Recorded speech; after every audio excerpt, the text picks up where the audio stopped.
Welcome to Senior PrimeTime, where real people and real conversations come together. Hi, I'm Bonnie Keith, Creative Visual Director, Industry Veteran, and your host of Senior PrimeTime. This podcast is brought to you by the Foundation for Senior Services and its co-founder and CEO, Joyce Robertson.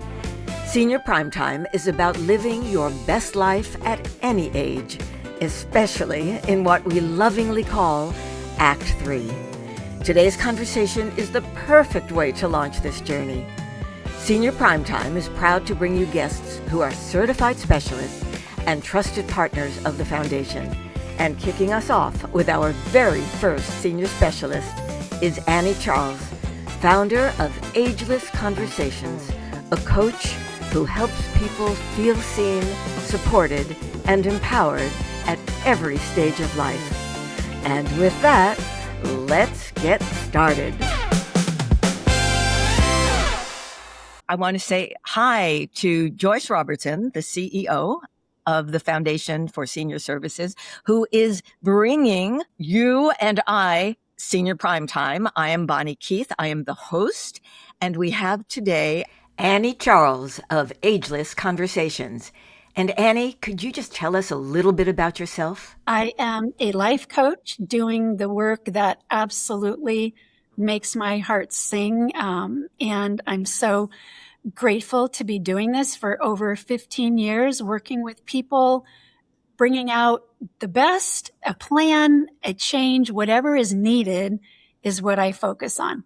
I know that you say in your mission that you help people, as you just said, be seen, supported, and empowered at every stage of life. So feeling seen, not feeling invisible, which a lot of seniors start to feel. What really does that mean to you? And how do you help people that come to you feel seen and heard and empowered? What's your magic? You know, there's no magic, and it's really simple. It is about looking at someone, looking in their eyes, and listening to them. And what I noticed in the senior population is how many times they will be sitting in the back and people are just walking by. And when I would connect with them and actually say hello and smile and listen, they just came alive. And so it really opened my eyes to how important it is. And, you know, social isolation is the epidemic of our time. Absolutely. And, you know, seniors are so susceptible to this. So the idea of connecting, listening, and being that sounding board that is neutral for them is really important. Moving forward with clarity, purpose, and intention. What does that actually look like? You know, moving forward is about creating a plan or clearing away the fog. For example, I had a senior client who was trying to make a lot of financial decisions and where she was going to live and all of these things. And she's very smart, very educated, very sophisticated woman with adult children who are wonderful and supportive. And yet it was important to her to talk to someone else to make these decisions, because then she felt like she was maintaining her independence. But at the same time, we all need someone to listen to and help bounce ideas off and create that plan. And so that's what I mean by moving forward, is listening, mirroring back what I hear you say, and then creating a plan. In your work, you ask a powerful question. What has culture, family, and early experiences taught you about aging? So why is it so important for people to examine the stories that they've absorbed about getting older? Yeah, well, you know, everything that happens to us, events live in our soul, right? And the past traumas, the past actions, our culture, our families, everything that creates who we are sets us on a path. And the question is it the right path for us today, right? Many lessons we've learned or seen are very powerful and impactful, but they may be taking us down a road that is not happy, healthy, or necessary for us today. So looking at what we want to keep and what we want to change, because what we are doing today is what our children and the next generation is seeing and absorbing. So it really comes full circle. One of your core messages is about acknowledging emotions, which is, we all not pushing them away. So why do you believe that naming emotions actually softens their intensity? That's kind of a new one for me. Well, clarity around what we're feeling. When we're thinking about something and we're feeling it, it can spin and usually goes in a negative spin. Yes. But when we say it, it changes everything. So it reduces the power that a negative emotion will have. It creates the opportunity to say, okay, what else can I feel? How else can I process what's happening? And it creates that space to move forward. But if we keep our emotions in, it's kind of like whack-a-mole. They're going to come up, and they're going to come up in the worst place possible, right? And that's where we get into really intense dysfunctional relationships, because things are not said, but then actions happen that take us down a bad path. When you emphasize connection, because that's a big thing for you, obviously, and that is, like, I believe, everything, because we're all about connecting with ourselves and with other human beings, and you back it up with real data. Can you share why connection is so critical for cognitive health, mental health, and longevity? The statistics around this that were published by the Surgeon General really say that just about 50% in all of those areas will benefit us by connecting and being part of our community, by helping others, by doing all these things is critical to our physical and emotional health. And that's why you ask people to commit to staying connected, right? So yes. for people that are listening today, what would you say that's one realistic commitment that any of them should be able to make this week? Well, it's really not for me to tell them what step that is. Okay. What I do is ask questions, right? What can you do? What are you already doing? How would it feel if you had coffee with someone today instead of just sitting by yourself? How would it feel to walk over to someone who is sitting by themselves and give them a smile and join in with them? What organizations do you belong to? There's so many things in our life that are possible. So the question is, what's possible for you?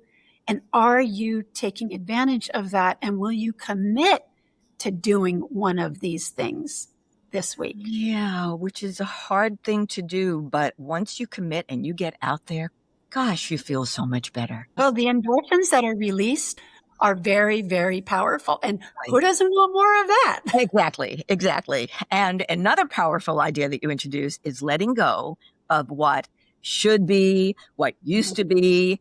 I have someone in my life right now who is not even a senior, who is dealing with this and can't let go of it. He thinks in the future and it's negative because of something that happened in the past that he can't let go of.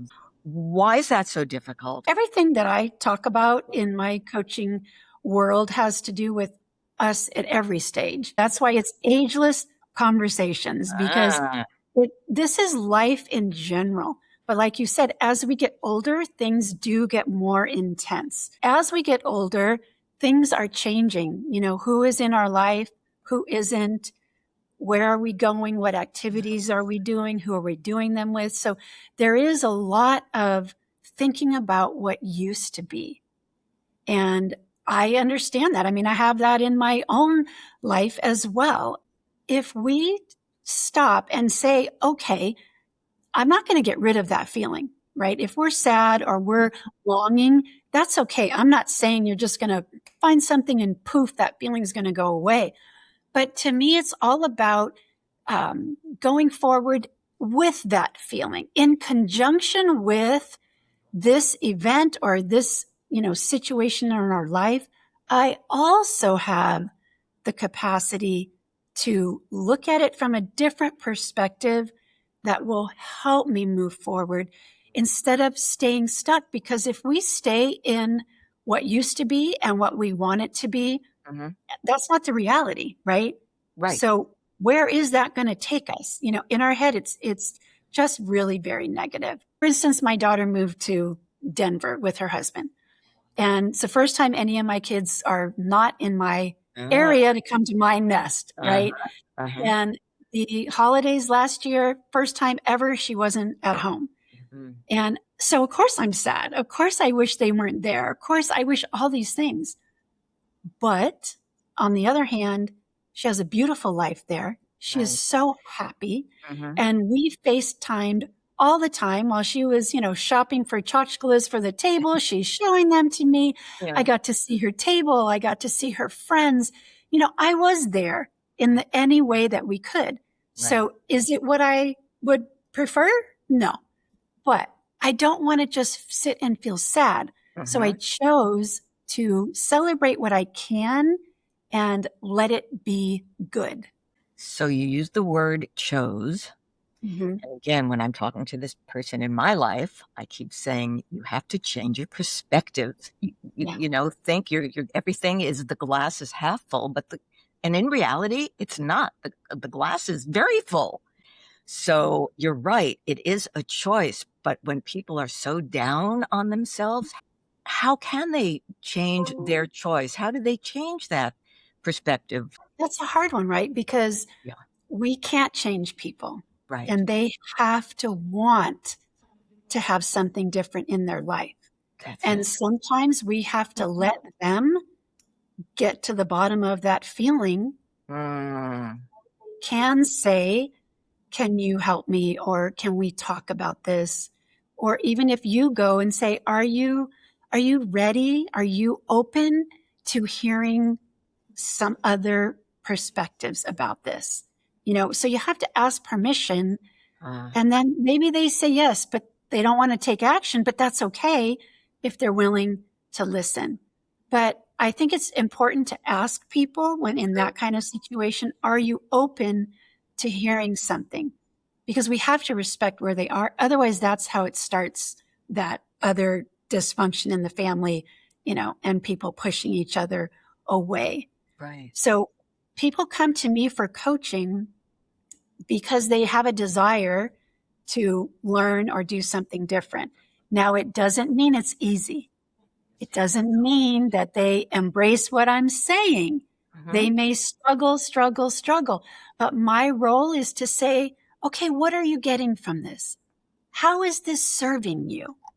You know, what is the goal here? You know, so I just bring to the table what's happening, and if they're, you know, if this is where they want to be, then this is where they're going to be. Does that make sense? It really does. And thank you. The asking permission to offer the advice. That's very, that's wonderful. Bonnie and Annie, I listened to you talk so eloquently about this connection and this communication. And Bonnie, you mentioned calling someone in your life. It makes me think that with our Call Companion program, I was just going to mention that, Joyce. Yes. I think about, I'm so glad that we have that vehicle where people can call and get a friendly call buddy to talk about these kinds of things that the two of you are talking about today. And they have a vehicle to talk to somebody that cares and has compassion and can listen. So that hard work might become a little easier if that communication and connection stays open. Annie and Bonnie, what do you think about our Call Companion program and what you've seen when we get people calling that are lonely, isolated, not quite sure what direction to take? How do you think a program like that can help? It's extremely important and so beneficial. And this is why I love the work that we do with the Foundation for Senior Services. This is why I am a part of this organization, because of all the tools that we are focused on bringing to our seniors, and as well as over 300 specialists who can help in so many different areas that they might need. And specifically the call companion, when you call someone, again, it's those feel-good endorphins because you're making a call to connect. How are you? What's happening today? Just call to say hello. And the other person starts to talk, and then they really start to talk. And all of a sudden, you've got this bond, and you're laughing, and you're connecting. And by the time you hang up, both of you feel those feel-good endorphins, right? So it's good for everyone. It's just so powerful. We need each other. We need to stay connected. We chose this week to actually launch Senior PrimeTime. Yes. And that's because this week honors seniors with Welderly Day. March 16th is Welderly Day to celebrate and honor all of us to look ahead, just like what you're saying, and how to have a fuller life and actually not look back. But we have a journey in our third act, Annie, like you talk about all the time, to move forward and to really embrace what we can do to enjoy the journey, enjoy this week and Welderly Day, and move forward with us and call and communicate and connect. I think, as we're growing up, there are so many guidelines or books. How do you raise your kids? How do you go for a career? There's so much information. And then when we get to be seniors, I think maybe everybody thinks we got it figured out, right? We're the wise ones. Now it's time to relax and we're just going to have fun. But not everybody approaches it that way. And families don't understand how to support and how to help and how to anticipate what changes may come for them as well.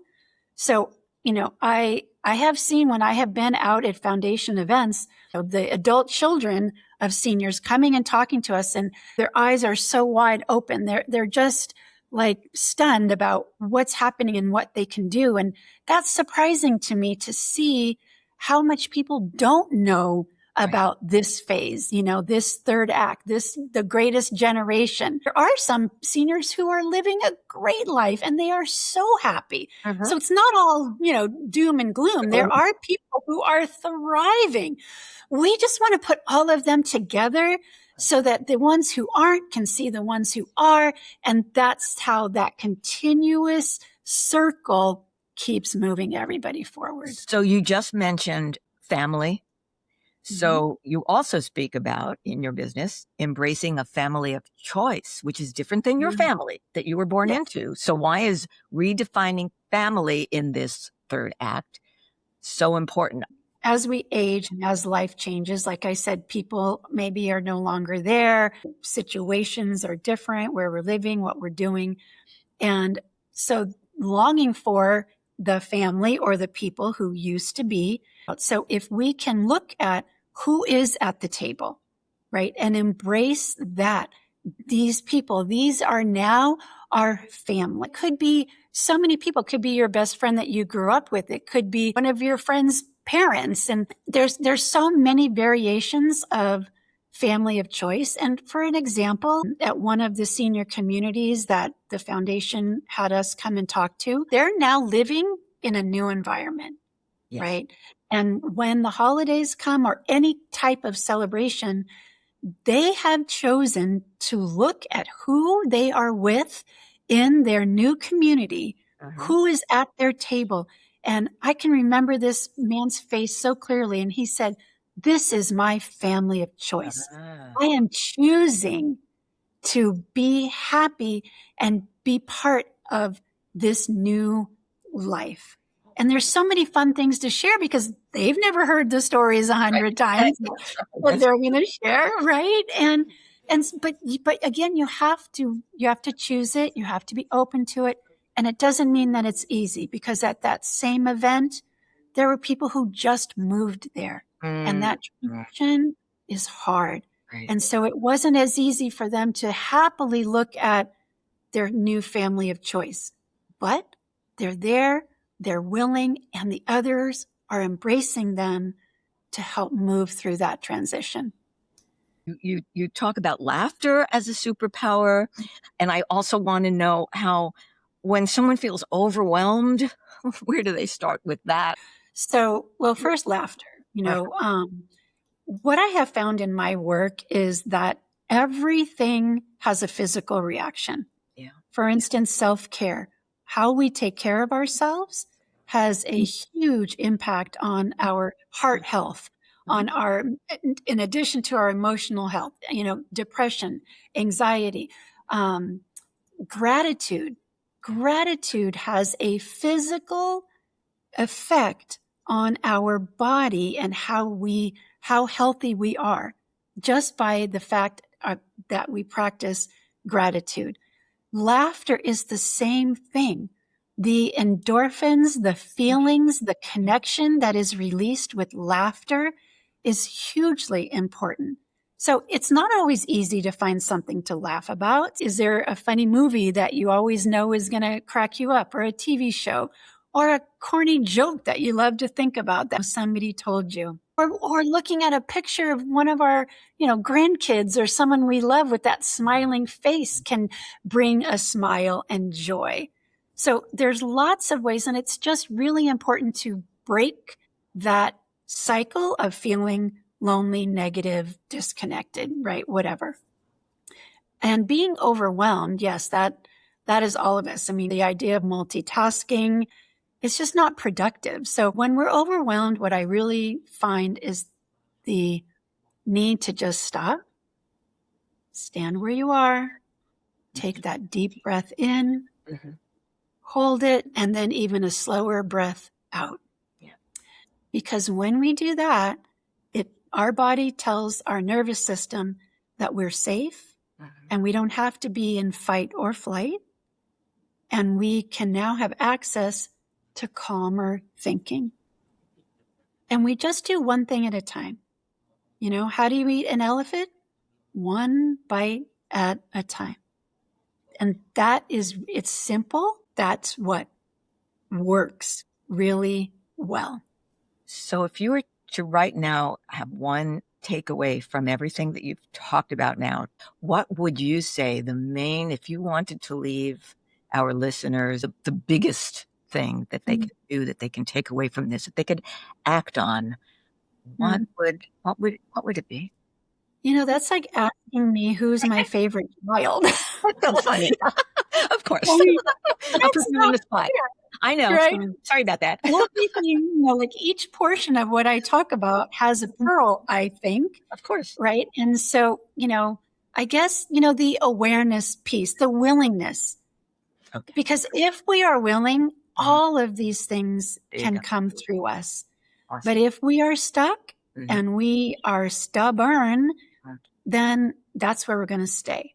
Right. And nothing I say, you say, the foundation, nothing will change anything. So the willingness to listen and to be open to perspective and a better experience in life is crucial.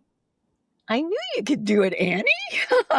I knew I threw that one at you. Okay, so now I have asked you to read a poem that I just think just sums it all up as well. Can you say what the name of the poem is, and can you just read it to us really, really quickly? Sure. Everyone will enjoy it. So it's called "The Pebble is Small, the Ripples Are Not." And I end every talk I do with this poem. And I also have a beautiful basket of pebbles that when we're in person, I pass it around and everybody takes one because I want them to hold this and remember what we talked about. When you look at this pebble, let it remind you of some of these nuggets that came out of our discussion. And so the idea is every small choice we make creates ripples. A moment of gratitude, a decision to show up for an activity, a smile for someone sitting alone.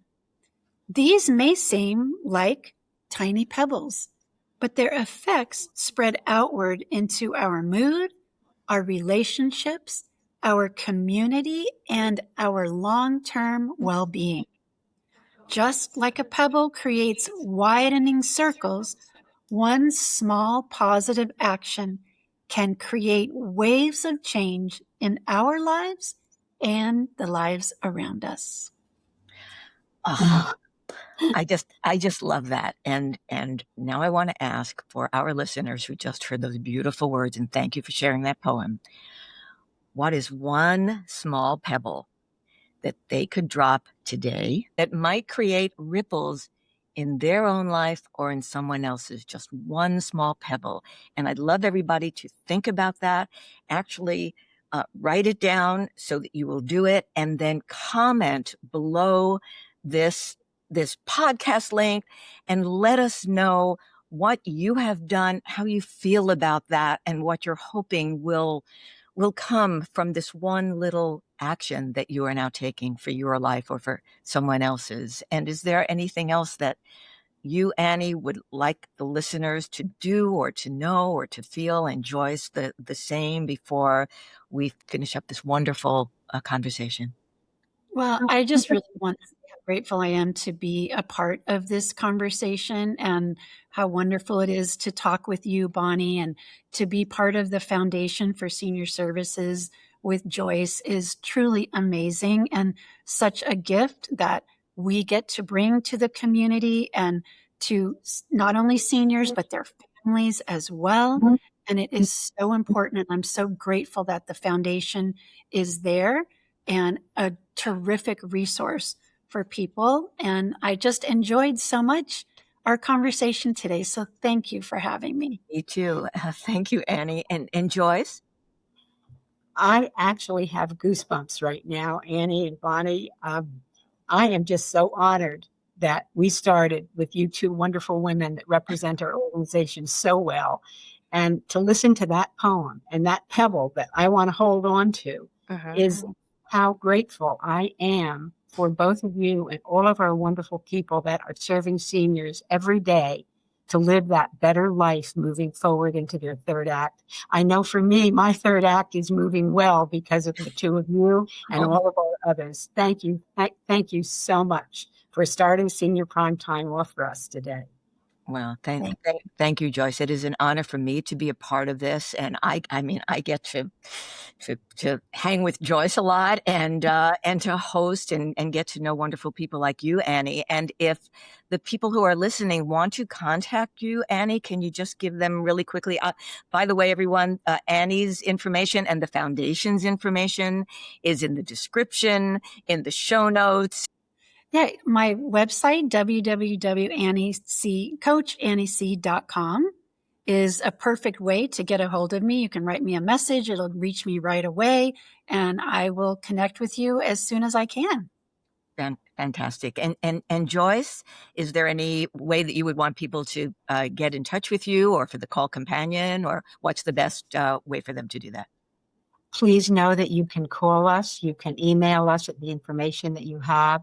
Go on our website, send us a message, and we will be here to guide you through whatever assistance you might need in any area of your life. Perfect. And it's the Foundation for Senior Services.org is the official website for the foundation. I just want to thank everyone for listening in on our launch episode. This is number 1 during Welderly Week of Senior Primetime, and we will be bringing you more once a month for now. And we hope that you come back, because we've got all kinds of good stuff coming your way. And it's just been a pleasure again, ladies. And I hope you have a wonderful day and a wonderful week, month, and year. And for everybody out there who's in their third act, like I am, welcome. It's feeling good here, thanks to people like my friends, Annie and Joyce. And we will see you next time. Thank you, Annie. Thank you, Joyce. Have a great one, everybody. Thank you, Bonnie. Thank you. Thank you so much for listening and for being part of the conversation. We're so grateful that you've spent your time with us, and we hope that today's discussion was meaningful to you.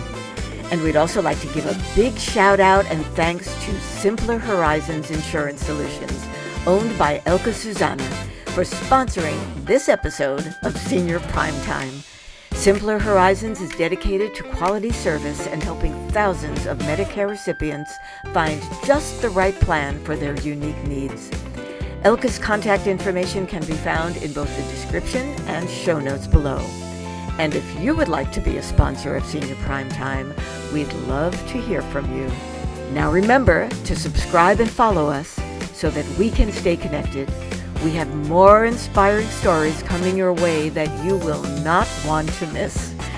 This is Senior Primetime, your place for real people and real conversations. See you next time.